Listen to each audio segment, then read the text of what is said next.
Namo Bhante. Today I did some learning about parasites because Bhante explained to me about how our defilements are like a parasite. And so I did some little bit research using the AI, and I learned about different kind of parasites that control their host. And some of them, like the very famous, I think well-known one is the cordyceps. They control an ant to climb up to a high place and then a strategic place for the cordyceps spores to be dispersed. And this one actually works by directly controlling the muscles of the ant. So it's working like against the ant's will and controlling it to climb in a particular way.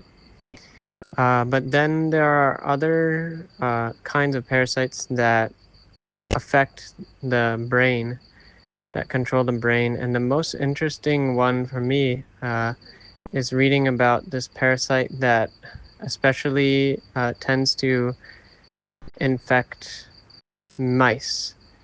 And its goal is to be able to enter the gut of cats. And so it needs the mice to be eaten by the cats. So how does it do that?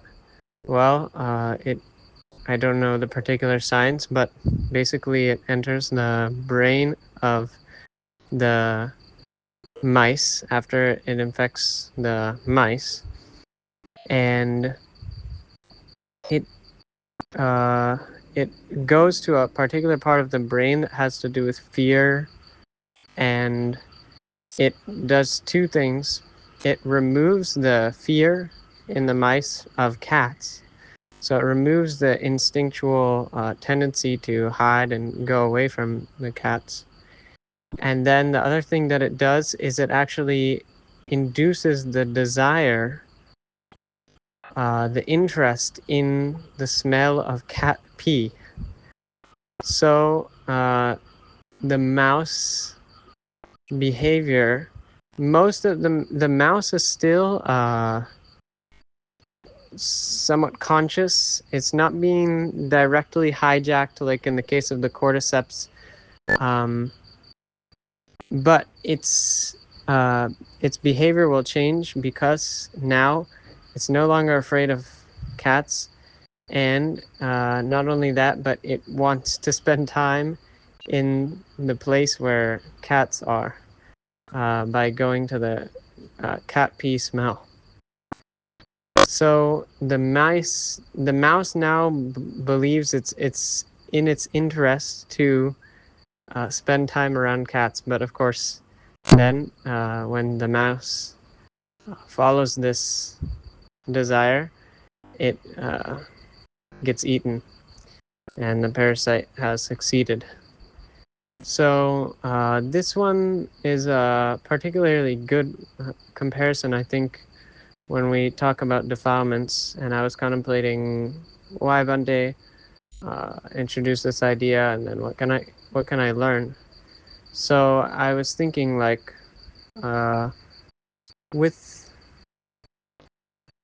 when in this case the parasite is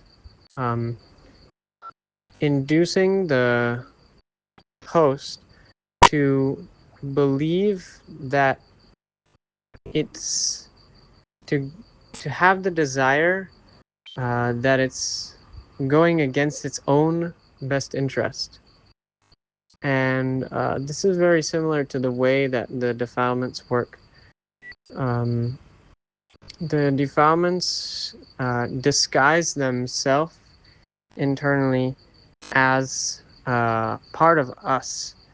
And specifically, they take this form of I am of ego identity, and they convince us that it's in our best interest to behave in particular ways, following the lobha dosa moha.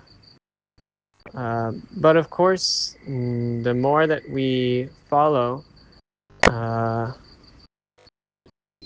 the worse it is for us.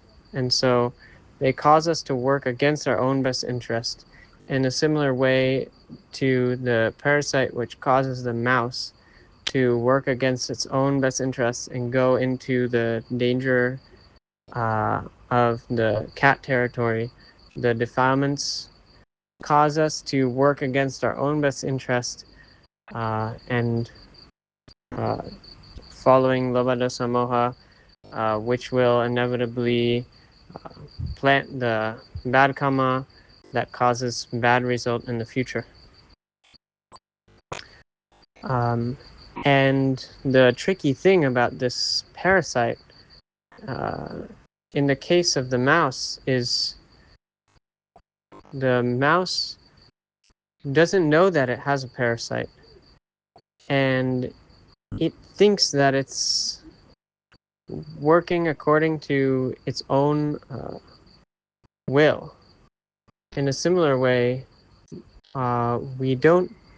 most beings don't realize that the nature of the defilements, and they don't realize that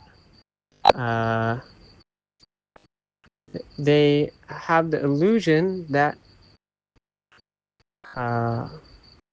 we have the illusion that we're working under our own will.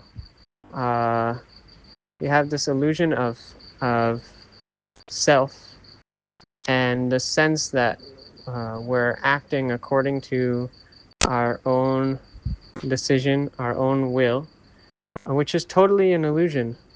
But the defilements want that illusion to work, and it is how the defilements protect themselves, is by creating this sense of self, the sense that we are making decisions according to our own will, when actually most of the time we're just being led around like the pig with a carrot on a stick,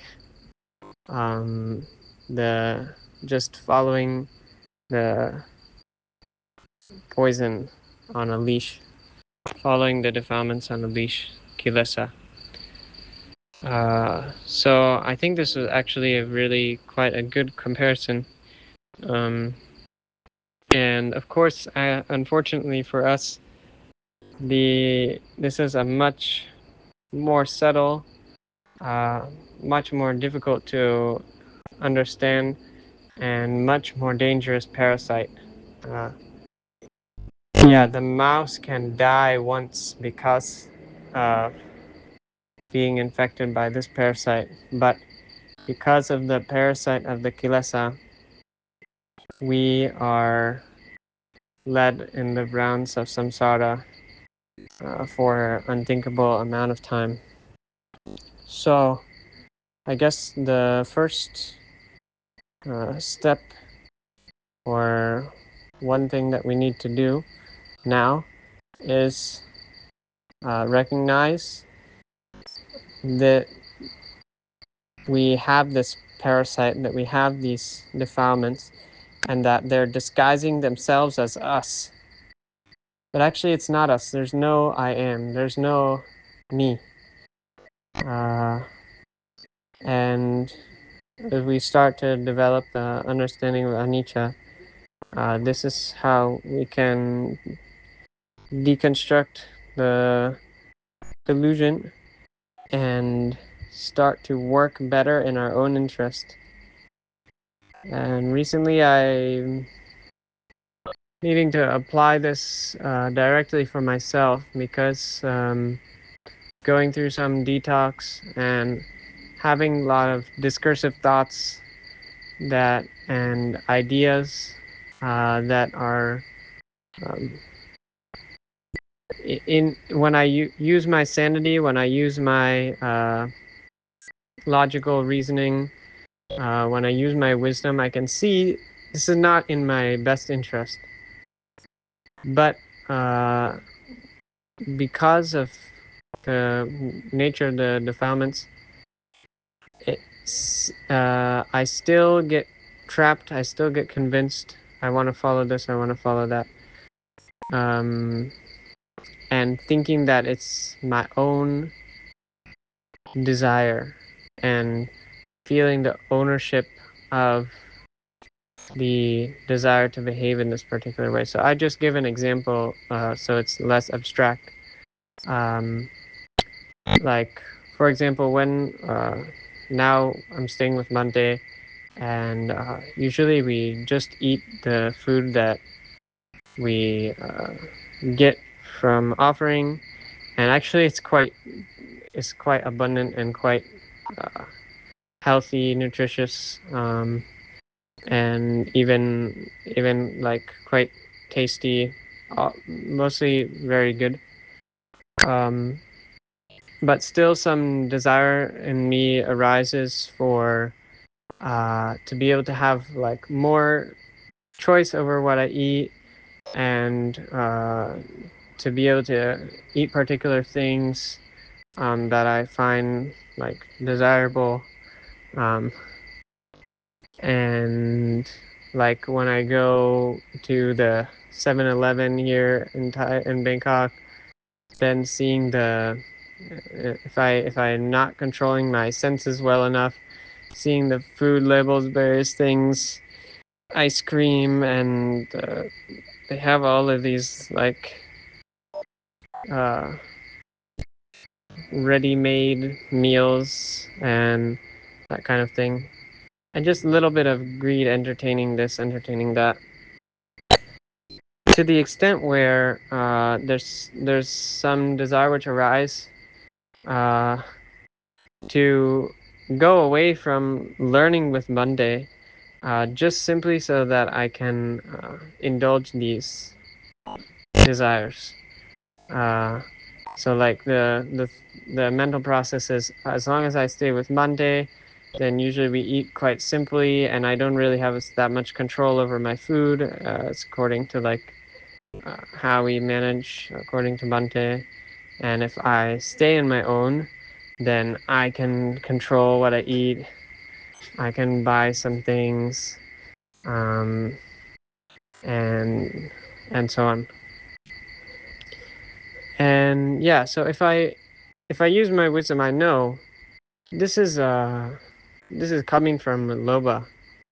This is coming from the rasa tanha, also the craving for taste, and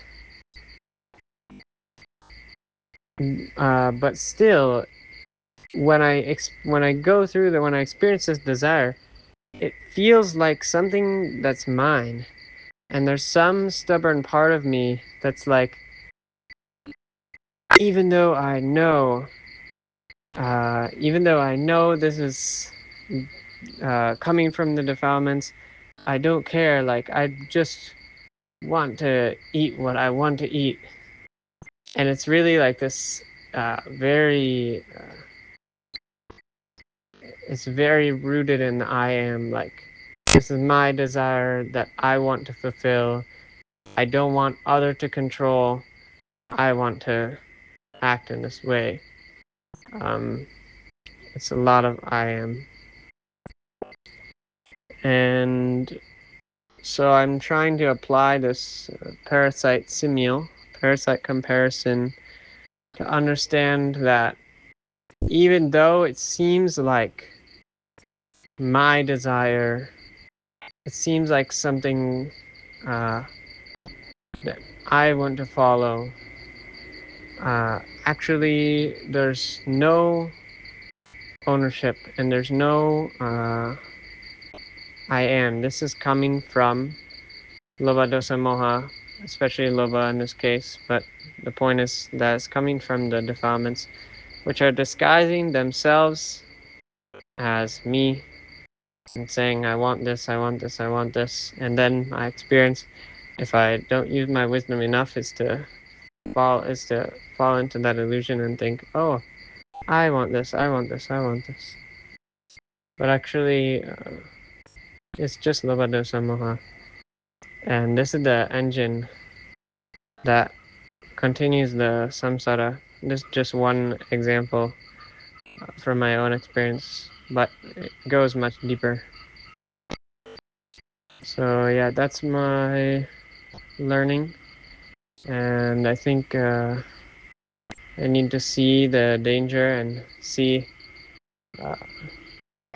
be able to identify, okay, this is kilesa, and if I follow it, it's going to lead me to the cat's territory, into the jaws of samsara, and then detach from that and recognize, okay, fortunately for us, in the case of this parasite, we can use some tools and choose not to follow this illusion. So yeah, that's what I learn and contemplate today about the parasites. Sadhu, sadhu, sadhu.